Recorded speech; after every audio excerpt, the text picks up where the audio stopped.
Welcome to this tutorial. In this tutorial I'm going to teach you about Python loops and their control statement. I'm going to teach you everything you need to know about Python loops and then control statement, how to loop over a line of code. So you open your PyDroid. Here I am in my PyDroid. If you have not created your new coding environment, you can click on this file icon, click on it, and then click on create new. Look at new here. Click on new. It will create a new coding environment. So here I am. Like I said, we are going to learn loop and then control statements. In Python programming, loops are commonly used to execute a sequence or code multiple times. We use the loop condition to execute just a single line of code multiple times. That is, any statement or code under looping condition will continue to execute until a certain condition is met or a certain condition is aborted. That's how the loops condition works. And then loops also helps us to reduce a bulky line of code to few. Like, instead of coding a very bulky line of code, you can use the loop condition to just loop over a single line of code or loop through a single line of code, and then it will execute multiple times. What do I mean? The loop condition, we have the loop syntax. You can give it a condition. Say loop. This is the loop syntax. Then comes with a condition. Then after which column, then you come down to write the statement. Let's say print something. So this is the loop syntax. You give the loop condition, then follows by a column. Then after the column, you come down by clicking the enter button. You come down to print the statement which you want to loop over. So that is that. Let me give us an example of loop before we proceed. For instance, if you want to write a line of code that we execute up to 5 times, instead of just writing something like this, let's say we print welcome home. Now you want this welcome home to be printed up to 5 times or 10 times or 100 times as the case may be. Instead of just coming down, because there's no how you do that unless you just come and write it up to 5 times. Instead of writing this up to 5 times, you can just use the loop condition to do the same thing. Welcome home. So instead of doing it, if I run my program, the code has been printed 3 times because we have 3 prints here. But instead of doing this, you can just use the loop condition. This is where the loop condition comes in, and it's very important in Python and in programming at large. Then just give it a condition. Put that single line of code under loop condition. I'm going to use the range function now. You can just say for x in range, then give it up to 5 times, since you want the program to execute 5 times. For x in range, then followed by column. This is the syntax for looping. Then now come down to print the statement which you want to execute up to that 5 times. Print welcome home. You can see now we gave our looping condition in range function up to 5 times, and then we'll come down to print the welcome home. This welcome home we execute up to 5 times because we have 5 times looping here. So if I run my program, you see welcome home up to 5 times here. So that's the function of this looping. Instead of writing that bulky line of code, the lines of code has been reduced to just 2 instead of 5. Instead of printing each statement, each lines, welcome home, you can just loop over. If I use 10, if I run my program, you see it will loop over it 10 times. You see now. So that's the importance of the loop condition. This is the importance of loops in programming and in Python. So we'll now proceed. We have different types of loop. This one I used here is called for loops. That's why we have for, F-O-R-O, at the beginning of the looping. This is called for loop. We have 3 types of loops. We have the for loop, which I just showed us here. Then we have the while loop. Why? You can see the color changes because it is a keyword. That's why the color change. And then we also have the for loop, which I used earlier. And then we have the nested loop. we have the nested loop, but this one is not it's not a keyword. It is a loop inside the parent loop, a loop inside another loop. That's what the nested loop is all about. So we have the for loop, the while loop, and the nested loop in Python programming. Now we are going to treat these loops one after the others for better understanding, and so just follow me up. Let's talk about the for loop now. The for loop is used to iterate or to loop over a sequence or lines of code, which may either be a list, a tuple, a set, or a dictionary, and so on as the case may be. So you can use the for loop to loop over or to iterate a line of code. Now the loop condition, use the for keyword and then give your condition as the case may be, then followed by colon. That's the for loop syntax. So for example, let me create a tuple of objects. So if I said my loop, I can say my loop, that's the name of my variable, my loop. Then I'll create a tuple of object. I'll say my loop equals, then 1 2 3 4 5, then I'll close my square bracket, and then I'll come down and use the for loop to iterate over this code. I'll say for. You can see the for statement, the color has changed because it is a keyword. So I say for x in my loop, in that our loop variable, for x in my loop, then follows by colon. Do not forget, very important, this is the syntax for loop condition. This is syntax for the for loop. Then I'll come down, I say for x in my loop, that is we are going to loop over. We are using this x now to loop over the data as the number of time we have in my loop variable. So I'll come down and print x. We have used x to represent our variable, which is my loop. So I will now come down and print x, then comma, you now state, give your statement which you want to print out. Welcome home. Print x, then welcome home. Alright, so if I run my program now, you can see welcome home has been printed the number of time we gave. We had 1 2 3 4 up to 5 times there, and you can see the number listed beside the welcome home because of what we have here in our variable named my loop. Is it understood? So this is how the for loop works. You can as well, you can just use underscore to do this. You can say for underscore in my loop, for underscore in my loop, print. In this case, we are not going to prefix with the x again because we don't have x in our loop statement. For underscore in my loop, then followed by a colon. That's the syntax, do not forget. We're not going to prefix with this x again. We are just going to print our welcome home normally. Welcome home. Alright, now if I run the program, it will be printed the same number of times, but in this case our numbers are not attached by the side of our welcome home again. Is it understood?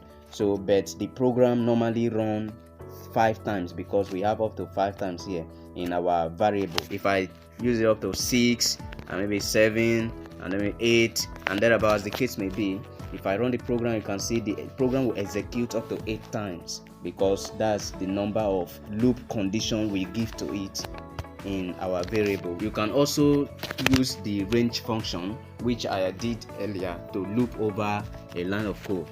And as well, you can also use the loop condition alongside the conditional statement, that is the if and the else statement.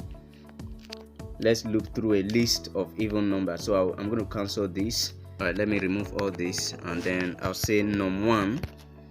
Num1, that's the name of my variable.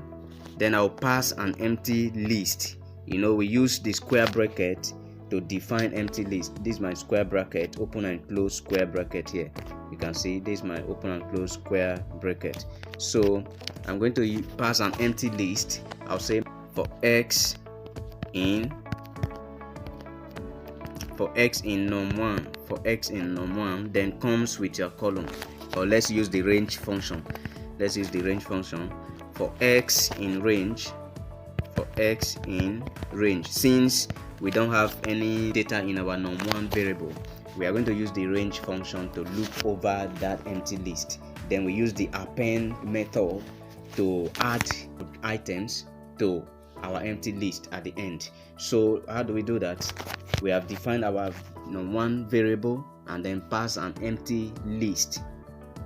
Using for x in range, we are looping through a list of even numbers. That's why we pass an empty list, so that from this range function we are going to select only even numbers to be printed out. So I'll say for x in range, then 1 from 1 to 15.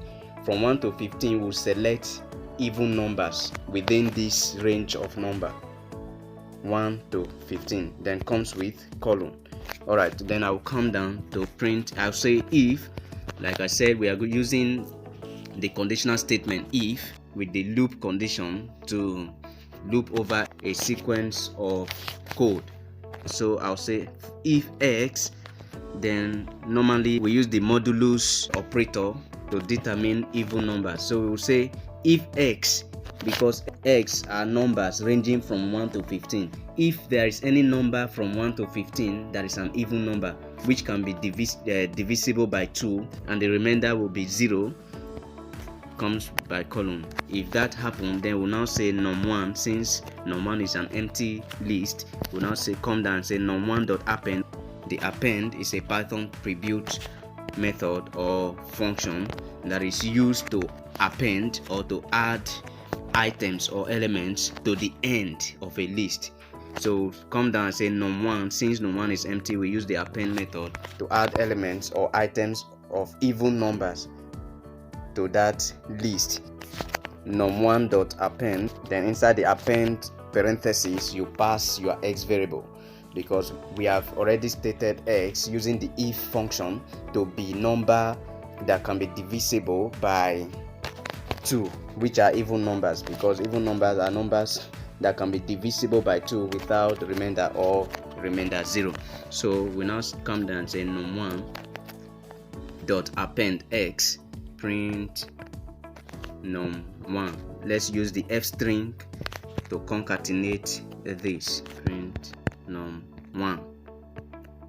Now if I run my program, syntax error, invalid. Okay, we are supposed to use equal to here, not assignment operator, so we use double of this assignment operator, which is our equal to.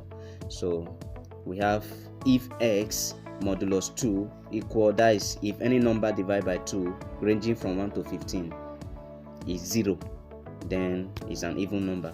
So if I print, you can see the list of even numbers we have here. These are the list of even number. Easy understood. So we use the if conditional statement alongside the for loop condition to loop over or to loop through a list of even numbers ranging from 1 to 15. So you can see from 1 to 15 we only have 2, 4, 6, 5, 6, 8 rather, 10, 12 and 14 to be even numbers. So these are the even numbers we have in our list. So you can see how it works. This is how the for loop works with the conditional statement if. We can as well use the else condition. Using the else condition, we are going to have num1 to be equal to, let's pass a tuple of object here. Let's use 1, 4, 6, 8 and then 10, then close our bracket. We are going to use the else conditional statement here. So we will now have for x in num1, let's say for x in num1. For x in num1, remember using the for loop always come with column. For x in num1, then our column, and then we'll come down to print x. We have given the for loop condition. We use this for loop now for x in num1 to loop through the number we have in our num1 variable. If those number exist, then print x. Else, using the else conditional statement, else print execution exhausted,